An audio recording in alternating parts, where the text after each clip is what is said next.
If you're looking for a raid spot in Wrath of the Lich King, you are certainly not too late, and honestly, you may be in a relatively great spot coming back right now. From the outside looking in, it may look like everyone that is currently raiding in Ulduar has earned their raid spot or has been raiding with the same guild members every week since Nax dropped. Let me tell you, that is not really the case. At least that's not the case on my server. I am playing Alliance on Grobbulus, and I am currently in 3 different guilds. 2 of them clear all hard modes on 25-man each week, and both guilds have downed Algal on 10 and 25-man. You don't need to be parsing 99s to get invited to a guild. I walked in there, did bottom DPS on every fight, but I did the mechanics, listened to the callouts. They handed me 5 pieces of loot in one night, and they also asked me if I'd like to stick around in the guild as their other hunter is on a hiatus. This is going on all over the place in Wrath of the Lich King. Phase 1 was arguably a little bit boring for some people, even though I did enjoy Naxxramas. By the final few lockouts, I was not really looking forward to doing it. Now again, my experience is limited to Grobbulus Alliance side, but tons of guilds are recruiting every single day, and we are always in need of members. Some people sign up as bench players and we pull them in when they are needed or when they're available. We also have phase 3 that is going to drop in the next few months, I would wager, and that is going to be a great time to catch up characters.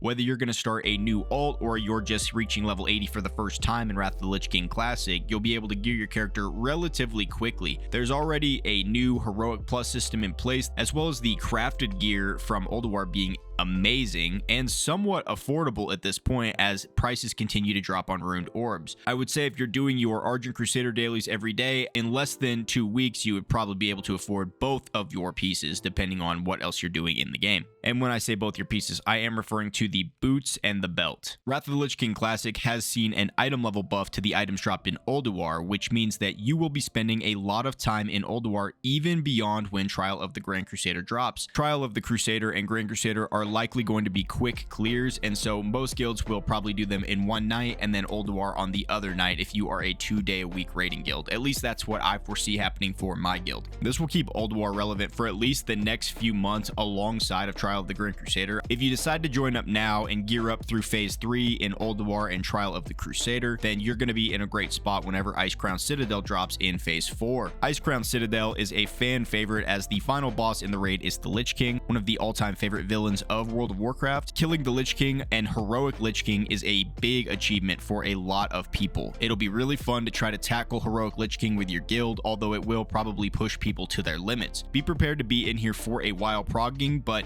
know that this is one of the pinnacles of World of Warcraft raiding. There are private servers dedicated to simply doing Icecrown Citadel over and over on max level characters because everything is just so fun. I am heavily looking forward to ICC as I never got to do it originally. I've only done Marrowgar and something like that as I was a kid back then. Now I'll be actually progging through the entire thing and doing heroic mode, which will be fun to try with my guild. I'm also looking forward to playing multiple different ults at the end game trying to kill Lich King. I foresee myself killing him on Death Knight, Hunter, and Paladin, and then if I can swing it and I have enough time to gear more ults than that, I will likely do a Fury Warrior. If you were to ask me for a timeline on Wrath of the Lich King, I would say we have at least another 6 months to a year ahead of us. I would honestly be surprised to see Cataclysm Classic launch this September, but who knows. Now, there are a few caveats to what I'm saying here.